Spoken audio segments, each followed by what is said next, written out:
मन पछिते हैं अवसर बीते, मन पछिते हैं अवसर बीते। दुर्लभ देह पाई हरिपद भजू, दुर्लभ देह पाई हरिपद भजू। कर्म बचन अरुहिते, कर्म बचन अरुहिते। मन पछिते हैं अवसर बीते। सहस बाहु दस बदन आदि नृप, बचे न काल बलीते। सहस बाहु दस बदन आदि नृप, बचे न काल बलीते। हम करी धन धाम संवारे, हम करी धन धाम संवारे। अंत चले उठी रीते, अंत चले उठी रीते।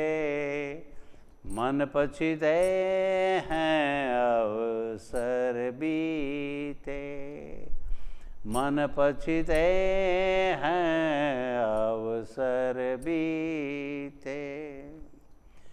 सुत बनितादि जानि स्वार्थ रत, न करुणे है सब हीते।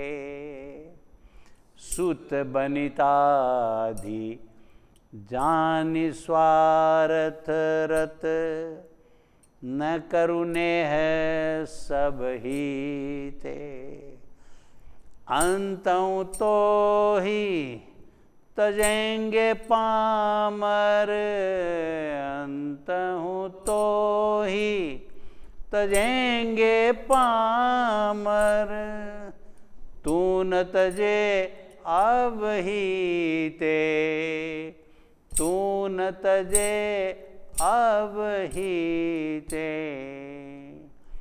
मन पछिते हैं अवसर बीते, मन पछिते हैं अवसर बीते। अब नाथई अनुराग जा गुजड़, अब नाथई अनुराग जा गुजड़। त्याग दुरासा जीते, त्याग दुरासा जीते। बुझे न काम अग्नि तुलसी कहूँ, बुझे न काम अग्नि तुलसी कहूँ। विषय भोग बहु घीते, विषय भोग बहु घीते। मन पछिते हैं अवसर बीते, मन पछिते हैं अवसर बीते। दुर्लभ देह पाई हरिपद भजू, दुर्लभ देह पाई हरिपद भजू। कर्म बचन अरुहिते, कर्म बचन अरुहिते। मन पछिते हैं अवसर बीते, मन पछिते हैं अवसर बीते। ओम श्री परमात्मने नमः। श्री संत चरण कमलेभ्यो नमः। महात्म्भ्यो नमः। सर्वेभ्यो नमो नमः।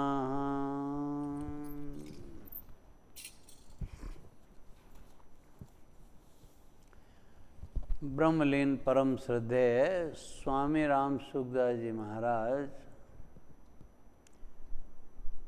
से श्रोता का प्रश्न है कि भगवान के सम्मुख होने का अर्थ क्या है।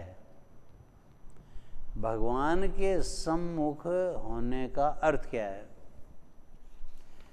क्योंकि मानस के सुंदरकांड में आया है कि सन्मुख होए जीव मोहि जबहि, जन्म कोटि अग नासई तबहि। कि जीव जब भगवान के सम्मुख होता है तो उसके जन्म कोटि, करोड़ों जन्मों के पाप नष्ट हो जाते हैं। तो स्वामी जी से प्रश्न है कि स्वामी जी ये भगवान के सन्मुख होना क्या है? स्वामी जी का उत्तर है, ये बताओ कि आपके मन में संसार मुख्य है या भगवान मुख्य है?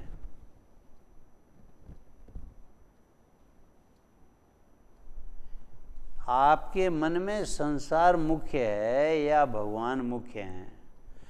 भगवान के सम्मुख होना तभी माना जाएगा जब संसार के सुख तथा दुख का असर कम पड़े और भगवान का भजन छूटने का ज्यादा दुख हो। तात्पर्य है कि जीवन में भगवान की मुख्यता हो जाए, संसार की मुख्यता न रहे। स्वामी जी का यह कहना है कि आपके जीवन में प्रधानता किसकी है? संसार की प्रधानता है या भगवान की प्रधानता है? अगर भगवान की प्रधानता है तब समझ लो कि आप भगवान के सन्मुख हैं। और अगर संसार की प्रधानता है तो इसका तात्पर्य हुआ कि आप संसार के सन्मुख हैं। आपने संसार को ज़्यादा महत्ता, सत्ता दी है। हमारे जीवन में किसका ज़्यादा महत्व है? संसार का, सांसारिक सुखों का, व्यवहार का, जागतिक व्यवहार का ज़्यादा महत्व है या परमार्थ का, पारमार्थिक मार्ग का, परमात्मा की प्राप्ति का, अपने कल्याण का भाव प्रमुख है? और उसके लिए स्वामी जी कह रहे हैं कि भगवान के सम्मुख होना तभी माना जाएगा जब संसार के सुख तथा दुख का असर कम पड़े। एक बात तो ये है, यानी संसार में चाहे सुख आए चाहे दुख आए, अनुकूल आए प्रतिकूल आए, राग हो या द्वेष हो, इनका हमारे ऊपर असर कम पड़े। ये अनुभव में तो आएंगे लेकिन इनका असर हमारे ऊपर कम पड़े। गीता के दूसरे अध्याय का 14वां श्लोक है कि मात्रा स्पर्शास्तु कौन्तेय शीतोष्ण सुख दुखदा आगमा पायनो नित्या तांस तितिक्षस्व भारत है। कि हे अर्जुन, हे भारत, ये जो इंद्रियों के विषय हैं, सुख दुख हैं, अनुकूलता प्रतिकूलता है, सर्दी गर्मी है, ये सब आगमा पाइनो अनित्या हैं, अर्थात ये आने जाने वाले हैं, सब समय रहने वाले नहीं हैं। तो जो आने जाने वाले हैं उनको तुम सहन करो, उनका तुम्हारे ऊपर ज्यादा असर नहीं पड़ना चाहिए, सुख दुख का ज्यादा असर नहीं पड़ना चाहिए, क्योंकि सुख आया है तो वो भी चला जाएगा, दुख आया है तो वह भी चला जाएगा, सर्दी है वो भी जाएगी, गर्मी है वो भी जाएगी, अनुकूलता है तो वह भी सब समय रहने वाली नहीं है, प्रतिकूलता सब समय रहने वाली नहीं है। ये उत्पत्ति विनाश का क्रम है, चाहे पदार्थों का कहो, चाहे क्रिया का कहो, चाहे व्यक्तियों का कहो, ये सब समय बदलता रहता है। न बदलने वाले तो एक परमात्मा हैं जो सब समय रहते हैं और सच्चिदानंद स्वरूप हैं। जैसे गीता में कहा गया, ये ही संस्पर्शा भोगा दुख यौन एवते आद्यंतवंत कौनते न तेसु रमते बुधाय। कि ये जो स्पर्शजन्य सुख हैं, शब्द स्पर्श रूप रस गंध के जो सुख हैं, यही संस्पर्शा भोगा जो सुख हैं, ये दुख यौन एवते, इनकी जो परिणति है, ये परिणति दुखों में होती है। दुखों में क्यों होती है? क्योंकि ये हमारे से छीन जाते हैं, ये सब समय रहने वाले नहीं हैं, इनका ज़्यादा भोग हमारे शरीर को नष्ट करता है। जैसे मान लो हम स्वादिष्ट खाना खाएंगे, ज़्यादा स्वादिष्ट खाना खाएंगे, राजसी खाना खाएंगे या तामसी खाना खाएंगे, तो उसका शरीर पर विपरीत असर पड़ेगा। सात्विक खाना खाएंगे तो हमारी बल की वृद्धि होगी, सत्व की वृद्धि होगी, शरीर स्वस्थ रहेगा। ऐसे ही सब विषयों के प्रति है। और दूसरी बात उसमें कही है कि आद्यंतवंत है, ये आदि और अंत वाले हैं। जैसे आगमा पाइनो अनित्य है, अनुकूल प्रतिकूल परिस्थितियां, संयोग वियोग, ऐसे ही ये आद्यंतवंत हैं, आदि और अंत वाले हैं, सब समय रहने वाले नहीं हैं। सब समय हम संसार की कोई व्यक्ति सब समय हमारे साथ नहीं रह सकते, वस्तुएं भी साथ नहीं रह सकती, क्रियाएं भी सब समय नहीं रह सकती, क्रियाएं बदलती रहती हैं। क्रियाओं का आरंभ होता है तो उसका अंत भी होता है। इसलिए वहाँ कहा गया कि आद्यंतवंत कौनते न तेसु रमते बुध है। जो बुद्धिमान है, जो विवेकी है, वो इनमें रमण नहीं करता है, यानी इनको महत्व नहीं देता है, उस पर इनका असर नहीं पड़ना चाहिए। स्वामी जी कह रहे हैं कि भगवान के सम्मुख होना तभी माना जाएगा जब संसार के सुख तथा दुख का असर कम पड़े, एक बात। दूसरी बात कह रहे हैं, और भगवान का भजन छूटने का दुख ज्यादा हो।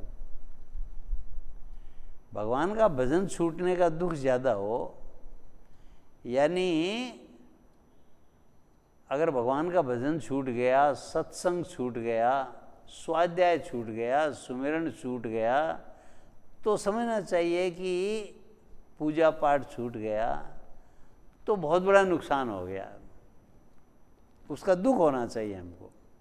जैसे संसार की चीज़ें हमारे से छिन जाती है तो हमें दुख होता है, ऐसे ही भगवान का भजन छूटने का दुख होना चाहिए। सेठ जयदयाल जी गोविंद का तो यहाँ तक कहते थे कि क्षण भर के लिए भी आपका भगवान नाम छूट जाए तो आप ऐसा समझो कि आपका मोह बेटा मर गया, ऐसा दुख होना चाहिए। मोह माने जिसमें हमारा मोह है, कमाऊ मोबी बेटा ऐसा कहा है, जो कमाने वाला है वो बेटा अगर चला जाए तो उसका कितना दुख होता है, ऐसा दुख होना चाहिए। यानी तात्पर्य कहने का है कि भगवान से बिछुआ का हमें दुख होना चाहिए कि मैं आज भगवान का नाम नहीं ले पाया, मैं भगवान का सत्संग नहीं कर पाया, मैं स्वाध्याय नहीं कर पाया, मैं भगवान का विस्मरण कर गया। इसीलिए तो बार बार स्वामी जी महाराज कहते थे, हे नाथ मैं आपको भूलूं नहीं। थोड़ी थोड़ी देर में कहते रहो, हे नाथ मैं आपको भूलूं नहीं, हे नाथ मैं आपको भूलूं नहीं, भगवान का विस्मरण नहीं हो। तो दो बातें कही है कि एक तो संसार के सुख दुख का हमारे ऊपर असर कम पड़े, जो भी बदलाव आते हैं कोई विशेष असर नहीं पड़ना चाहिए, ये सब आते जाते रहते हैं, इनका महत्व नहीं है। और भगवान का भजन छूटने का दुख ज़्यादा हो, भगवान से विमुखता का दुख ज़्यादा हो, भगवान को विस्मरण होने का दुख ज़्यादा हो कि भगवान विस्मरण हो गए, भूल गए। तात्पर्य है कि जीवन में भगवान की मुख्यता हो जाए, संसार की मुख्यता न रहे।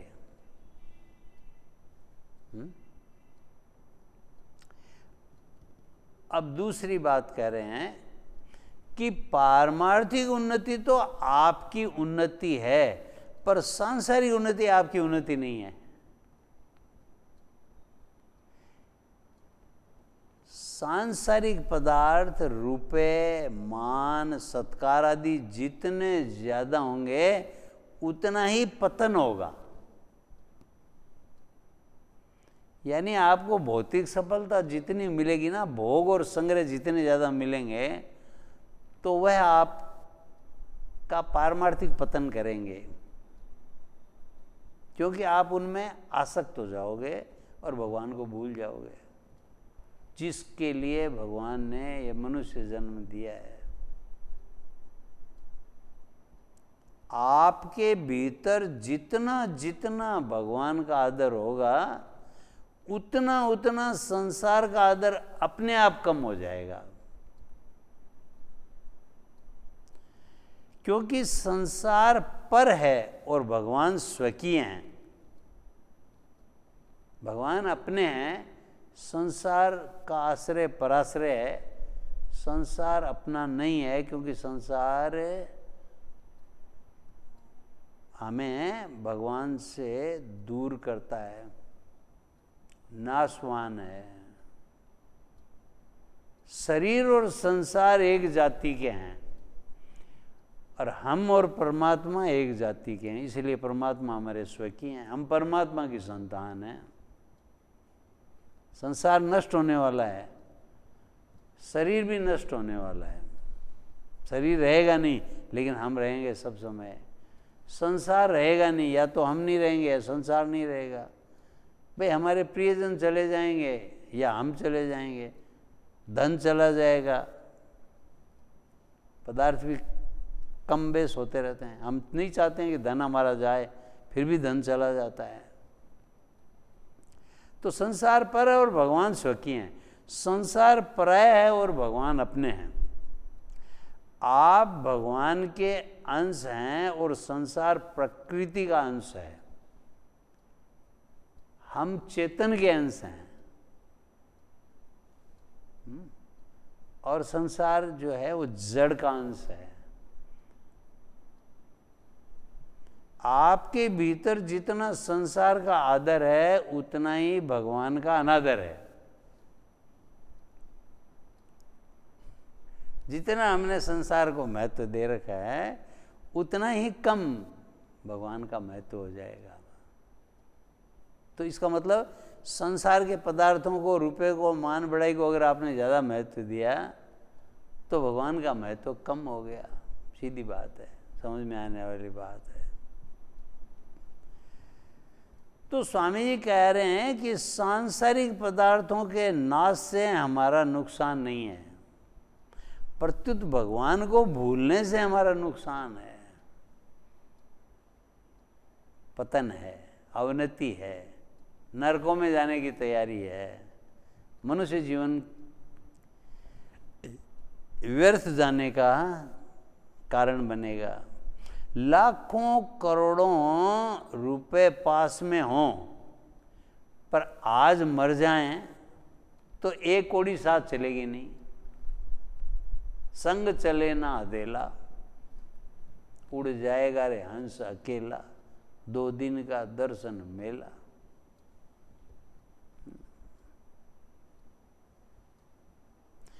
परंतु भगवान का किया हुआ भजन 1 कौड़ी पीछे रहेगा नहीं। यानी भगवान के लिए आपने जो भी नाम स्मरण किया है या स्वाध्याय सुमिरन किया, वो सब तो आपके साथ जाएगा, जो काम आएगा आगे। और ये संसार की जो नश्वर पदार्थ हैं, व्यक्ति हैं, वस्तु हैं, ये सब यहीं रह जाएंगे।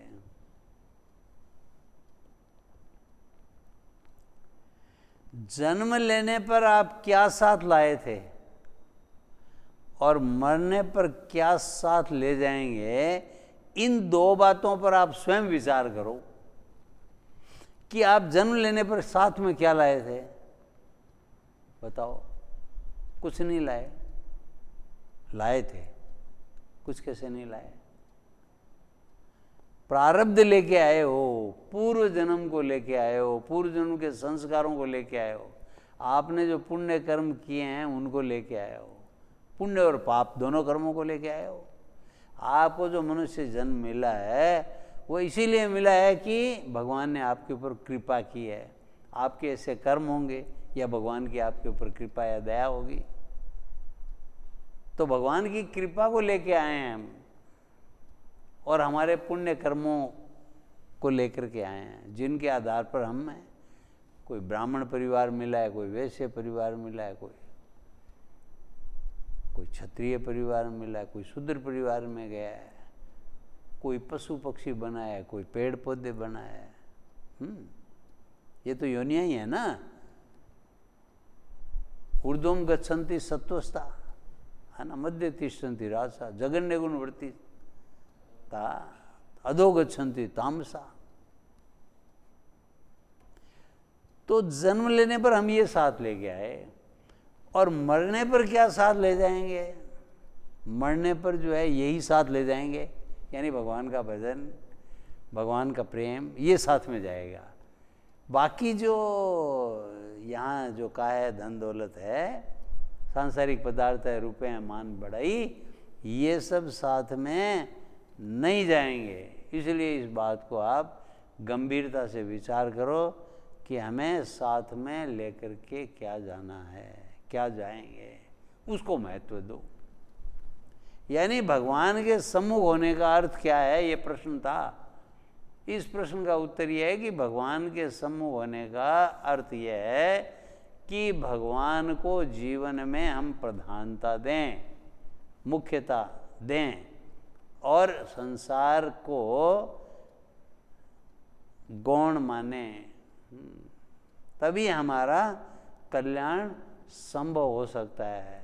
नहीं तो हमारा कल्याण नहीं होगा, हमारे पतन होगा। ये जो मनुष्य जन्म मिला है हमें अपना उद्धार करने के लिए, हम उद्धार नहीं कर पाएंगे। भगवान गीता के 6ठे अध्याय में कहते हैं कि अपने द्वारा अपना उद्धार करे और अपना पतन नहीं करे, क्योंकि ये मनुष्य अपना ही तो मित्र है और अपना ही शत्रु है। अगर ये परमात्मा के सन्मुख होता है तो अपना मित्र है, और ये परमात्मा से विमुख होता है तो ये अपना शत्रु है। श्री हरि। आज का शाश्वत चिंतन ये कह रहा है कि मनुष्य जन्म में सांसारिक सुखों के छिन जाने पर हम व्याकुल होकर छटपटाने लगते हैं। हमारा सुख छीन जाए, धन छीन जाए, कोई व्यक्ति छीन जाए, हाँ, तो हम छटपटाने लगते हैं और जीवन हमें भार स्वरूप लगने लगता है। अरे मेरा ये चला गया, मेरी वो चली गई, मेरा धन चला गया, मेरी मान बढ़ाई चली गई, है ना।